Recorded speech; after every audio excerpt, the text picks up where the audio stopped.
Howdy, I'm Leo, and this video is going to be the beginning of the most ambitious review project I've ever embarked upon. Who is the king of Generation 1 masterpiece scale third party? In this video, there will be no winking and nudging, no beating around the bush. We're calling it like it is. X-Transbots, Mastermind Creations, and FansToys have all announced that they are making their own Generation 1 style masterpiece scale Devastator. Most people would commit to buying the set of Constructicons from their favorite brand, the set that best fits their collection, or the set that they are most confident will be good. I have reason to believe that all three of these sets could fit the bill for each of the aforementioned statements. Collectors are always calling each other out for being foolish to buy into one set or another. It's too expensive, the build quality is garbage, those figures look terrible. But for the first time, we have the big three competing for the exact same spot in your collection. So, in this video series, I'm going to buy every single Constructicon from these three sets, review each figure, compare them with each other, and determine once and for all which company reigns supreme as the king of third party. Now, I anticipate some of you might have questions, so I'm going to try to get ahead of some of them. But Leo, what about Springer and Cliffjumper? These companies have already overlapped on some figures. Why are you just now choosing to compare them?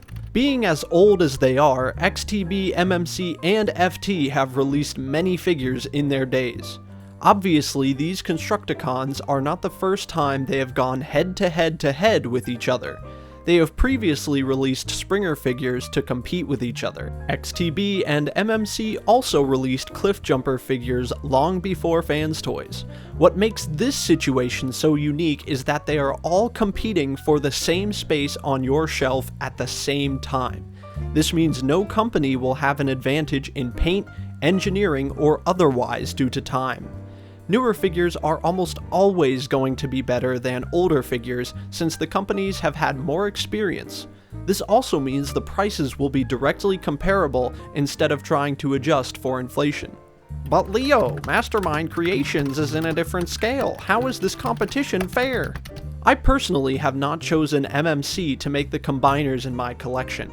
I have X-Transbots Monolith and I am looking forward to completing FansToys Etherion. These combiners are closer to 22 inches in height, whereas MMC's combiners are closer to 18 inches. However, the figures are still designed to be masterpiece scale Generation 1 style figures. This does not make their goals different from XTB or FT. When it comes to scale, the individual Constructicons will be compared fairly on the Sunbow scale, but MMC's Devastator will not automatically lose on scale just because they have smaller combiners. They will be ranked appropriately in due time. But Leo, what about Vectron Labs? What about Vectron Labs? Seriously, even with these companies competing for releases around the same time with direct competition influencing their releases, I'd like to complete this competition before I retire, so Vectron Labs is out. Unless they magically show up at the next convention with prototypes and release dates, the only standing they'll have in the competition is bonus content. If they somehow release a Devastator in the same time, think of it as DLC. You won't need it to see who comes out on top. Besides, this is more of a fight to see how these industry giants have refined their brands and talents to compete with each other. Vectron Labs would be entering the fight with these figures as their only experience, vastly different from how long the others have been in the business. Finally, I wanted to set expectations for what I'll be covering. Since the final product is the only thing that matters, I'll only be covering the figures that have been released. No comparisons of the digital models or concepts. I'll only cover news that would be relevant to the release schedule of the figures. If there are any major changes, I'll let y'all know.